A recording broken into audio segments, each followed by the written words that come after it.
অনেক অনেক আগের জামানায় তিনজন যুবক তাদের কর্মসংস্থানের জন্য বেরিয়েছে। পথিমধ্যে তারা গুপ্তধন পেয়েছে। কি পেয়েছে?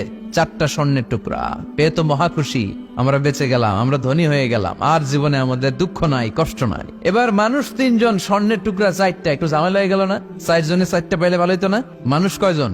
স্বর্ণের টুকরা কয়টা? 4টা। এবার তারা বলতে লাগলো আমাদের প্রচন্ড ক্ষুধা পেয়েছে। একজনকে বলল তুই বাজারে যা, বাজার থেকে রুটি কিনে নিয়ে আয়। সে রুটি কিনতে গেল, আর এই দুইজন মিলে ভাবতে লাগলো শয়তানের ওয়াসওয়াসায় পড়ে একটা কাজ করি, যেটারে রুটি আনতে পাঠাইছে ওটারে যদি শেষ করে দিতে পারি, মানে ওটার কেল্লা যদি ফতে করে দিতে পারি, তাহলে তো আর ভাগাভাগির কোনো কাজ নাই। স্বর্ণ 4টা, তুই পাবি 2টা, আমি পাবো। আর যে রুটি আনতে গিয়েছে সে মনে মনে ভাবে রুটিতে যদি বিষ মাখায় নিতে পারি। দেখছেন খেলা? আল্লাহ, রুটিতে কি মাখায় নিতে পারি? বিষ। তাহলে এই 2টারে বিষ মাখানো রুটি খাওয়াই দিলাম, 4টাই আমার আর ধরে কে? তো যেই চিন্তা ওই কাজ। উনিও রুটির সাথে বিষ মাখাইছে, এরাও রেডি হয়ে আছে কখন আসবে। আসার সাথে সাথে ওইটারে দইরা আইজো মায়ের কাইলো মায়ের মাইরা ওইটার বর্তমানে হলাইছে, ওইটা অক্কা পাইছে, শেষ। এবার দুই বন্ধু মহা খুশি, তুই 2টা আমি 2টা, লাফাইতেছে আনন্দে। এক বন্ধু কয় লাফাইস কম, ক্ষুধা লাগছে অনেক, আগে খেয়ে নেই। আয় কি করি?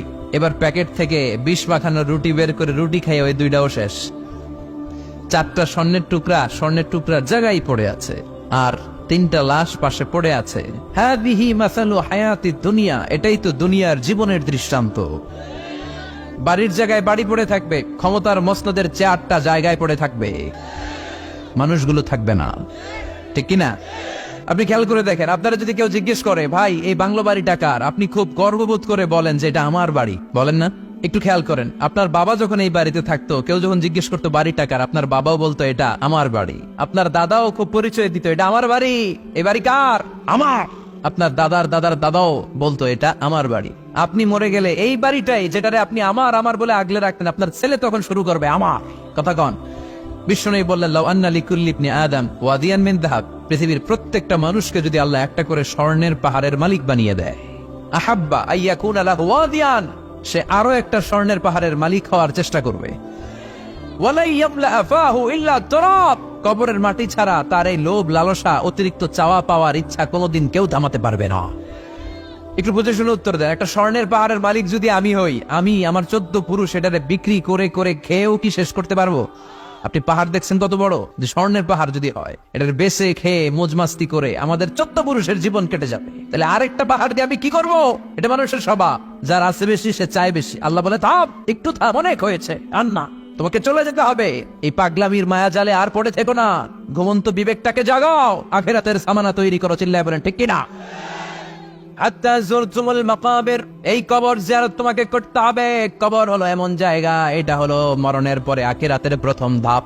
বিষ্ণু বললেন এই ধাপটা যদি সহজ হয়, আখিরাতের বাকি ধাপগুলোরে সহজ করে দিবে কে? আর এই কবরের প্রশ্নের উত্তর যদি উল্টা পাল্টা হয়ে যায়, প্রথম ধাপের প্রশ্নের উত্তর যদি গোলমাল পেকে যায়, পরের ধাপগুলোতে মায়ের আসানা নাই। বিষ্ণু বললেন মুমিনদের জন্য এই কবরে প্রশ্ন থাকবে কয়টা? 4টা। যারা ইসলাম বিরোধী, যারা কাফের, যারা মুশরিক, যারা বামপন্থী, তাদের থাকবে 3টা। মুমিনদের জন্য 4টা। মুমিনদের প্রথম প্রশ্ন, হু ইজ ইউর লর্ড? মার রব্বুক, তোর রবের নাম কি? চিল্লায় বলেন আমাদের রব কে?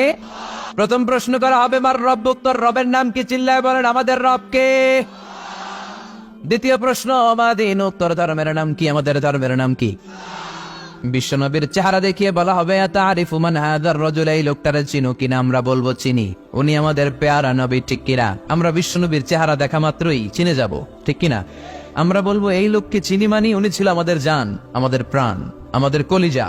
এই নবীর জন্য আমরা সব করতে রাজি। এই নবীর সম্মান আর ইজ্জত বাঁচাতে আমরা দেহের তাজা রক্ত ঢালতে রাজি। এই নবী আমাদের সব। এই নবীর সুপারিশ ছাড়া আমি জান্নাতে যেতে পারবো না। এই নবীর আমরা চিনি, মানি উনি তো আমাদের পেয়ারা নবী। এই 3টা প্রশ্নের উত্তর যখন পেরে যাবেন আপনারা ইনশাআল্লাহ, চতুর্থ একটা প্রশ্ন, ওয়ামা ইলমুক, হোয়াটস ইউর নলেজ? তুমি কিভাবে শিখলা? তুমি কি নকল করে শিখেছো না জেনে বুঝে? আপনাকে বলতে হবে কোরআন থেকে জেনে, হাদিস থেকে মেনে মেনে আমি শিখেছি। 4টা প্রশ্নের উত্তর যখন আপনি করে ফেলবেন, ফেরেশতারা বলবে আহলান সাহলান মারহাবান বিক, খোশ আমদেদ, সুস্বাগতম, তুমি তো কপালওয়ালা। আলহামদুলিল্লাহ পড়েন। ইফতাহু লাহু বাবুন ইলাল জান্নাহ, তার কবর থেকে জান্নাতের দিকে একটা দরজা খুলে দেয়া হবে। ওয়ায়ুফসাহু লাহু কবরুহু 70 যিরান, তার কবরটারে 70 হাত লম্বা বানিয়ে দেয়া হবে। ওয়ায়ুলবাসু মিন লিবাসি আহলিল জান্নাহ, জান্নাতের 2টা পোশাক তার গায়ের মধ্যে পরিয়ে দেয়া হবে। এরপরে ফেরেশতারা বলবে নাম কানাউমিল আরুস, ঘুমাও। বাসর রাতে বর যেমনি কনেকে নিয়ে প্রশান্তির ঘুম দেয়, আনন্দের ঘুম দাও, ঘুমাও। আপনি আরামসে ঘুমাবেন, আলহামদুলিল্লাহ পড়েন। এই ঘুম আপনার ভাঙবে না যতক্ষণ না ইসরাফিলের সিঙ্গার ফুৎকার না আসে। আপনার এই ঘুম আর ভাঙবে। আর যারা ইসলামের বিপক্ষের শক্তি কাফের মুশরিক, তাদেরকেও বসানো হবে মালাকান আসওয়াদান আজরাকান, নীলাবচ কৃষ্ণ বর্ণের দুইজন ফেরেশতা আসবে। এদের চোখ থাকবে নীল, গায়ের রং কালো। দেখতে কেমন লাগবে রে ভাই? আল্লাহু আকবার। এসে বলবে বস, আনসার দে, মার রব্বুক, তোর রব কে? ও আল্লাহ জানবে না। ও বলবে লা আদরি, আমি কিছু জানি না। আমি ভালো মানুষ, আমারে মাফ করে দেন, আমারে ছাইরা দেন, আমি জানি না রব কে। কয় দাঁড়া, আর দুইটা বাকি প্রশ্ন, এরপরে দেখাইতেছি ফাইনাল খেলা। দ্বিতীয় প্রশ্ন, মা দিন তোর ধর্মের নাম কি? কয় জানি না, মাফ করে দেন। লা আদরি, আমি ধর্ম টর্ম জানি না, আমি তো চিয়ার্স করতাম, চিয়ার্স। আমি ড্রিঙ্কস খাইতাম, আমি ধর্ষণে সেঞ্চুরি করতাম, আমি শাহবাগের মঞ্চে উঠে ইসলামের বিরুদ্ধে ভাষণ দিতাম।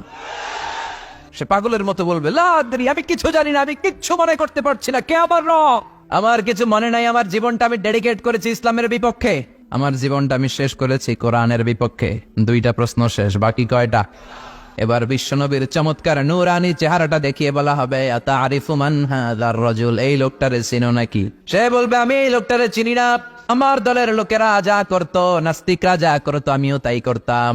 সবাই লোকটারে গালি দিত, আমি ওই লোকটারে গালি দিতাম। আমি এই নবীর বিরুদ্ধে ব্লগের মধ্যে উল্টা পাল্টা লিখতাম, আছে না নাই?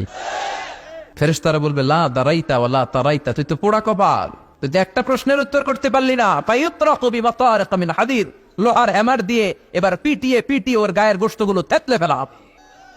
ওয়ায়ুকালু লিল আরদি, জমিনকে বলা হবে ইলতাইমি, ও কবরের জমিন, কবরের মাটি, দুই দিক থেকে তুই চাপা দে। কি দে? দুই দিক থেকে চাপা মার, এক একটা চাপার চোটে পাদরের হাড়গুলো ভেঙে টুকরো টুকরো হয়ে যাবে।